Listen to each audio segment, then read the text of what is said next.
আজি গৰু বিহুৰ লগতে বাপতি সাহোন ৰঙালী বিহুৰ অযুত শুভেচ্ছা জ্ঞাপন কৰিছোঁ প্ৰতিজনলৈ। খুব সুন্দৰকৈ আপোনালোকে ৰঙেৰে আনন্দ উল্লাহেৰে এই ৰঙালী বিহুটি উদযাপন কৰক। আজি যিহেতুকে গৰু বিহু, গতিকে প্ৰথম কামটোৱে হৈছে গৰুক গা ধুওৱা, আৰু তাৰ আগতে আমি গৰুক তেল দি দিওঁ গৰুৰ শিঙত, আৰু সেই গৰুৰ শিঙত দিয়া তেল যদি মানুহে গাত ঘঁহে তেতিয়াহ'লে বিভিন্ন বেমাৰ আজাৰৰ পৰা পৰিত্ৰাণ পোৱা যায় বুলি এটা লোকবিশ্বাস আছে। এয়া তেল দি দিছোঁ মই গোটেইকেইটা গৰুতে। খুব ভাল লাগে আচলতে এই গৰু বিহুৰ দিনাখন, কাৰণ সৰু থাকোঁতে তেতিয়া নদীত লৈ গৈছিল গৰু, পিছে পিছে গৈছিলোঁ। তেনেকৈ সেই সময়বোৰ যে কিমান ভাল লগা আছিল। এতিয়া নদীখনো দূৰত হয়, সেইবাবে ঘৰতে এনেদৰে পাইপেৰে ধোৱা হয়। আৰু এয়া ছাগলীকো মই মাহ হালধি দি দিছোঁ। মাহ হালধি, কেঁচা আম, কঁঠাল এইসমূহ ধুনীয়াকৈ পটাত পিচি গৰু ছাগলীৰ গাত ঘঁহি দিয়া হয়। এই নিয়মটো অৱশ্যে সকলোতে আছে, কাৰণ এই গোটেইখিনি বস্তুৱে গুণসম্পন্ন, আৰু তাৰ বিনিময়ত ছাগলী গৰুৰ পৰা বিভিন্ন ৰোগ নিৰাময় হয়। সেই হেতুকে গৰু বিহুৰ দিনাখন এনেকৈ মাহ হালধি আম লগতে গোটেইখিনি বস্তু আমি গাত ঘঁহি দিওঁ।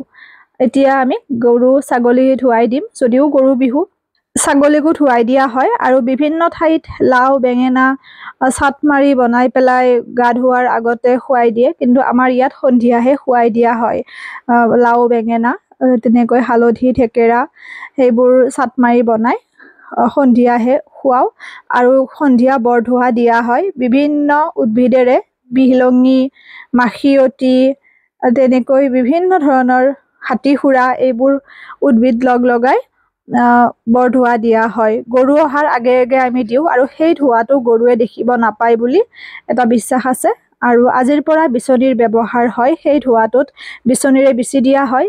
আৰু আজিৰ পৰা বিচনীৰ ব্যৱহাৰ কৰিছিল আগৰ দিনৰ মানুহবোৰে।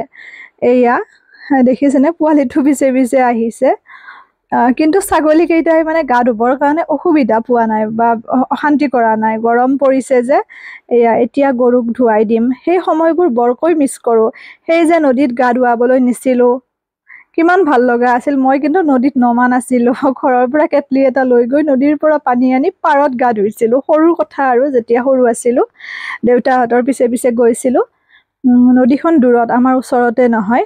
এনেকৈ গৰু ছাগলীকো দি দিলোঁ। এতিয়া ধোৱাৰ পাল। দেউতাই ধৰি আছে। কাণত সোমাব দিব নালাগে, গৰু ছাগলীৰ কাণত পানী সোমালে বেয়া। এয়া আপোনালোকৰ কেনেকুৱা গ'ল গৰু বিহুৰ দিনটো জনাবচোন। আৰু সকলোলৈকে, সমূহ অসমবাসী ৰাইজলৈকে ডিম্পি ডায়েৰী পেজ তথা ইউটিউব চেনেলৰ পৰা ৰঙালী বিহুৰ অযুত শুভেচ্ছা জ্ঞাপন কৰিছোঁ। লগতে আজি গৰু বিহুৰো শুভেচ্ছা জ্ঞাপন কৰিলোঁ, আৰু অসমীয়া নৱবৰ্ষৰো আন্তৰিক শুভকামনা জ্ঞাপন কৰিছোঁ। সকলোৰে যেন নতুন বছৰটো ভালে কুশলে পাৰ হয়, তাৰ বাবে ভগৱানৰ শ্ৰীচৰণত সেৱা জনাইছোঁ। গৰুক গা ধুৱাই উঠি দীঘলতিৰ পাতেৰে ফকৰা যোজনা ফাকি গোৱা হয়। সেই ক্লিপটো মোৰ হেৰাই থাকিল, মানে নহ'লে। লাও খা বেঙেনা খা বছৰে বছৰে বাঢ়ি যা, মাৰ সৰু বাপেৰ সৰু তই হবি বৰ গৰু। এই শ্লোক ফাকি গাই গৰুক মানে দিয়া হয়, কোবাই দিয়া হয় দীঘলতিৰ পাতেৰে। এনেকৈ আমি ধুৱাই দিলোঁ।